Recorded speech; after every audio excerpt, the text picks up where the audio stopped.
Is spiritual apathy the greatest barrier to faith today? How do you help?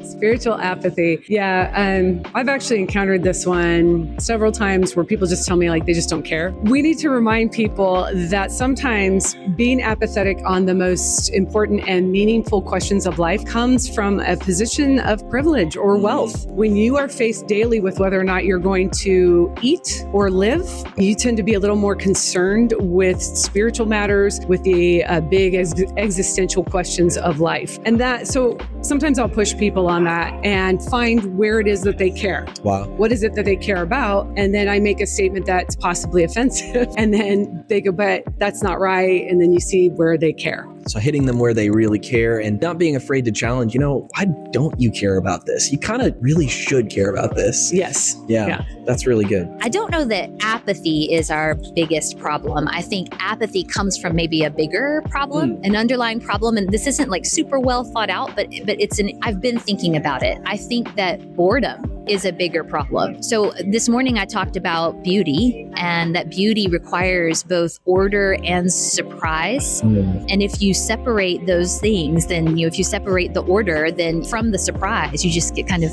boring, banality, right? It's and because we do live in a culture of abundance where we are constantly stimulated by flashing lights and things, we see the same things so much through social media and advertisement and other things that it becomes cliche. That brings about a type of boredom. Problem is that goodness, Christianity, Jesus is never boring, but all these other things, Pascal would call them diversions. They're kind of distracting us from the main thing. Goodness is never boring, but our stories make it out to be sometimes, and that's unfortunate. So I think some of the apathy arises from an underlying boredom that shouldn't be there, but it takes a real slowing down, a countercultural inefficiency. Resting in our limits, to be able to attend to and see our place in the cosmos and how small we really are, so that we regain a sense of wonder. So maybe somebody who seems apathetic, you could help them to see their boredom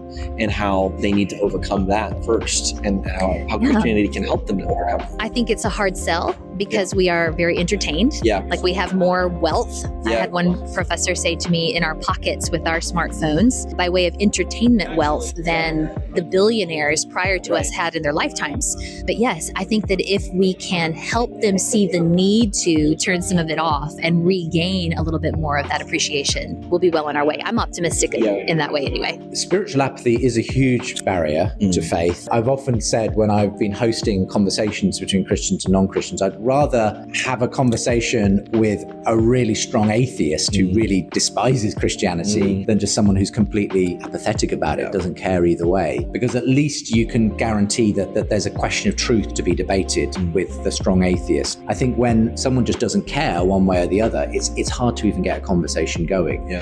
So I think it is a great enemy of faith, spiritual apathy. And I think it's one of the greatest tools of the devil in a way, is to simply distract people, to sort of make them forget that there's anything worth caring about in life by just constant entertainment, kind of shallow soundbite culture that we live in. It's so easy to just kind of swim in a sea of shallow distraction. And for me, one of the things Christians need to do is to cut through that and to remind people that life has a meaning, a purpose, that there's life and death, and to kind of wake people up to the fact that you can't just sit on the fence. You can't just sort of go through life in this sort of state of apathy about things. Ultimately, when we present Christian faith, it needs to be presented in a way where it sort of breaks through somehow to say, this is the most important thing you could ever think about. It's not something you can just kind of take or leave. And you can't force somebody to care if they don't care, if they won't care. But I think you're right. We need to challenge people to care, to show them why they should care, to remind them, memento mori, remember you will die.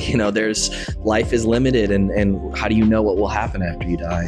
And I think the key to that is in a sense finding the thing that they do care about. They may think that they don't care whether or not God exists. Religion seems completely irrelevant to them, but there's probably something that they do care about. It might be family, it might be music, it might be sport, whatever. And I think that's often the place to begin. Start with the things they are passionate about. And that can often come to a conversation where you kind of get behind that and say, well, why? Where does that come from? Where does that passion come from? If you love your kids, why? What's kind of underneath that? And so for me, it's often, rather than just sort of going straight to the God question, it's about starting where they are. And then I think you can work your way back to why it does matter whether or not there's a God behind those deepest longings and passions that ultimately everyone has at some level. Building on that common ground. I love that. Absolutely. That's great. The discussion of spiritual apathy in the context of modern America, I think, has to include a discussion of the effects of prosperity and materialism and entertainment and distraction. And I think that is at the core of what could potentially cause someone to feel like they're spiritually apathetic. I don't need anything. I'm good. I'm happy. The drinks are flowing. All is well. I think that's what makes it appear to a person within that window of time that the Bible says there's a temporary happiness associated with those things, right? Eat, drink, and be merry, for tomorrow you may die, right? But I think it's when that bottoms out that a person all of a sudden recognizes, oh, I actually do have a spiritual longing. There's actually a component of me that longs for something that the shots haven't filled or the whatever hasn't filled. But I think until a person comes to the end of the road of hedonism and Bacchanalian indulgence, I don't think you can really convince them any which way. And you might even, and I'm not saying don't preach the gospel to that person, Right. but you're probably pouring water on a duck's back if someone's loving their lifestyle.